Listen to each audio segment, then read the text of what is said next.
The girl had just arrived home when she was shocked to see her mother pushed down the stairs by her younger sister and severely injured. Before she could figure out what happened, the whole family accused her of hurting their mother, even though she tried her best to explain that it was her sister who pushed their mother. The family still chose to believe her sister's lousy lie, only because the sister had been missing for over a decade and was just recently found. They treated her like a treasure, thinking there was no way she would hurt their mother. They believed the girl acted out of jealousy, ignoring her pleas. Her brother sent her to a correctional facility, not knowing this decision would become their lifelong regret, and the sister they cherished so dearly was never their real sister. The mother had discovered this truth, and that's why the girl pushed her down the stairs to silence her. But the whole scene was witnessed by the girl who had just come home, and she became the scapegoat, sent to the correctional center by her brother. In that place, the girl suffered inhuman torture every day, and to make sure she stayed silent forever, the scheming sister had someone force poison down her throat, making her mute for life. 3 years quickly passed. The mother survived, but due to her head injury she became a vegetable, and the girl finally finished her sentence. The brother came to pick her up himself,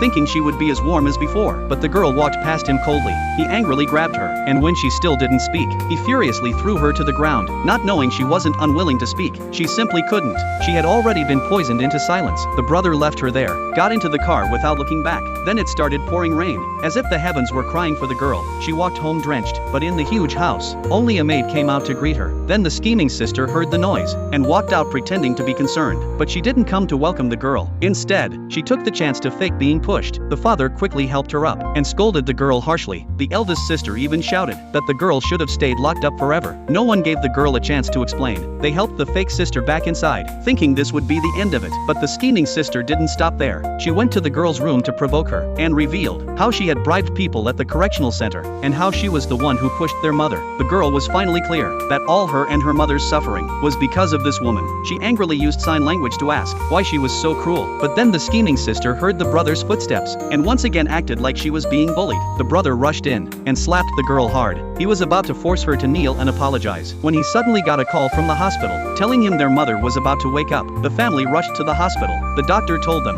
the brain activity of the old lady was rapidly increasing. She could wake up at any moment, and suggested bringing her home for better care. With the family around, the chances of her waking were higher. The scheming girl panicked, because she knew once the mother woke up, all her lies would be exposed. So she started planning again. On the first day the mother was brought home, she sneaked into her room, ready to pull out the oxygen tube. But at that moment, the girl arrived and pushed her away, demanding to know how she could hurt even her own mother. Realizing the truth was out, the scheming girl stopped pretending, and admitted everything. How she faked her identity, and tried to kill the mother to cover it up. The girl was stunned, realizing this woman wasn't her sister at all, and that everything was done to keep her secret buried. She rushed to expose the truth, but the scheming girl wasn't afraid, because the girl was mute, and no one would